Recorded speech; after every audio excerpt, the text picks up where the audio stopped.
Hi guys! In this video, ay tuturo ko naman sa inyo kung paano nga ba mag-submit ticket kay GCash.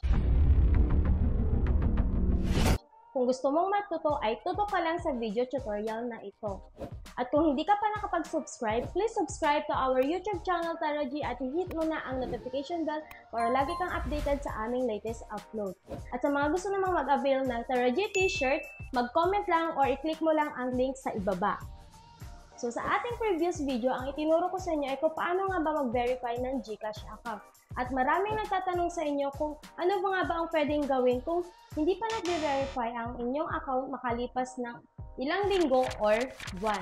So ang tutorial na ito ay tuturo ko sa inyo kung paano nga ba mag-submit ticket step by step. So unang gagawin natin ay i-open lang natin ang ating GCash.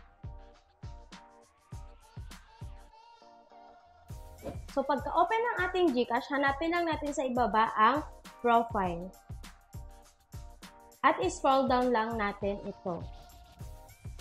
Pagka-scroll down natin, hanapin lang natin dito ang Help Center or ang Help. Pagka-click natin ng Help Center, makikita na natin dito agad ang Submit a Ticket. So, i-click lang natin ito. Dito sa Submit a Ticket, kailangan lang natin ilagay ang mga information na hinihingi ni GCash. So, first, ang email address. Siguraduhin lang natin ang ilalagay natin email address ay active ito at makaka-receive ito ng email. Next, ang GCash registered full name. So, yung pangalan mo na naka-register kay GCash. Next, select the country where you registered your GCash. Nakalagay na dito, Philippines. Then, mobile number, ilagay mo dito yung mobile number na naka-register kay GCash. Then next, concern category. Then i-click mo lang ito, then hanapin mo dito ang account verification. Then i-click mo lang ito. Then dito, may pagpipilan dito. Ang una ay, I have an existing application. At pangalawa, I can proceed with my verification. So, ang i-click natin dito ay, I have an existing application. So, i-click natin dito ay ang My account is still in where verifying your account. So, i-click lang natin ito.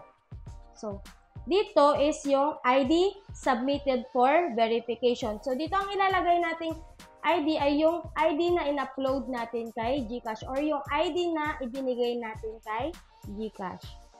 So, lalagay ko dito ay ang PhilHealth ID. Kindly provide all the details that will help us assist you with your concern. So dito, ilalagay mo na dito kung ano nga ba ang concern mo kay GCash. Since ang concern natin dito ay hindi pa fully verify ang ating GCash account at ito ay nakalipas na ng isang linggo or months. Then dito, mag-thank you lang tayo.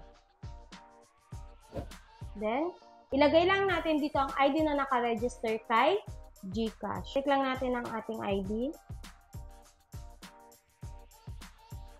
Then, antayin lang natin na mawala yung blue.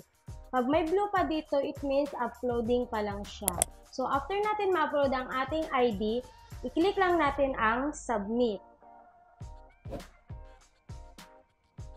Then, pag makikita nyo dito is may green check na siya. So, it means pumasok ang ating ticket na ibinigay kay GCash. Kung walang green na ganito, it means hindi pumasok ang inyong sinubmit na ticket. And then, i-click lang natin ang OK.